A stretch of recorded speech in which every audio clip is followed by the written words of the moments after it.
Early morning. Ito yung ganap kahapon. So, mag-voice over tayo for today. For the vlogger era tayo, no? Hoy, the reason why nga dili ko magsigig Tagalog, no, before, kasi nang nagtatrabaho pa lang ako dyan sa sa Manila, ginabuli ako ng mga Tagalog, zay. Kaya ang aking Tagalog is hindi perfect. Nga naman na, be. Kay matigas daw ang aking nila. Natural, Bisaya ako design, no. So, by the way, pupunta kami sa hospital. Nasa hospital lang nga kami, no, simahan ko paring Stefano dahil nga yung ngipin niya nga, nagka-problema nga. Namaga yung kanyang gilagid at kailangan ng hiwain at ipahiwa niya na nga. Sabi ko ay tanggalin na lahat para matapos ang kanyang paghihirap. Ay, ginuo ko noong sa pastilan. So, kay kaihion ko, no, samahan niyo ako umihi dahil naiihi talaga ako. Sabi ko, bago tayo sasabak doon, baka ako yung maihi muna ako dito. O, diba? For the vlogger talagang feeling. Pag sure ba, o, diba? I think okay naman yung camera niya. Feeling ko lang, no? Pero alam ko may gagawin pang settings dito. I'm not sure. So, papakita ko sa inyo yung hospital nila dito. Ito yung ganito. Tingnan mo yung hospital nila, no? Actually, Sunday ngayon. Baka ganun talaga. Walang tao kasi Sunday nga, no? So, ewan ko lang, Monday to Friday.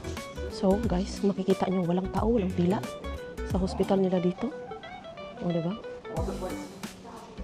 Kuha ka lang ng number. Yan yung number. And then that's it. By the way, guys, Austria Hospital ito, guys. Wala kami sa Switzerland kaya baka mamulube kami kay expensive daan. So, ayan na nga, no, habang papunta kami for the chika-chika, muna kami, no, for the video, muna kami, no, kaya wala pa man tayo sa exciting part.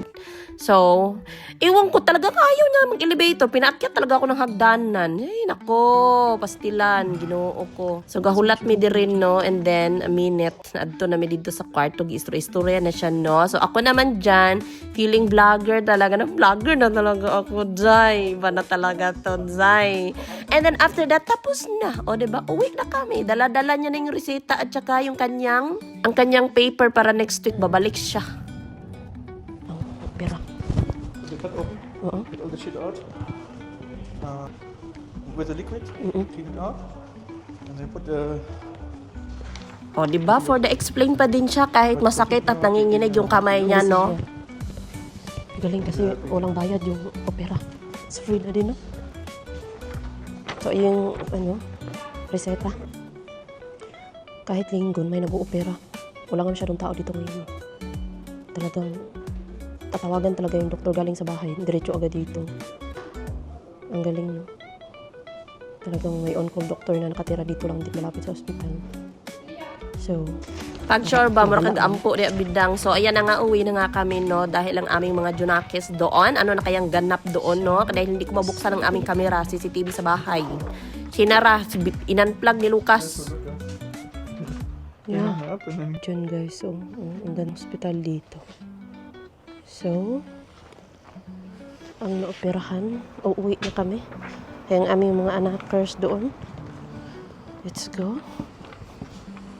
Masakit, daddy. Super. Siya na talagang kalmado, Zay. Kaya ako hindi ko kaya yan. Masakit talaga yan. Si Enzo maingay sa likuran ko. Kaya hayaan nyo na yan. Kayo na mag-intindi. So, ayan na nga. Samahan nyo na kami. Uwi na kami na. Kay ambot na lang. Good hapon na. Uy, ano na? Gabi na? Ano na?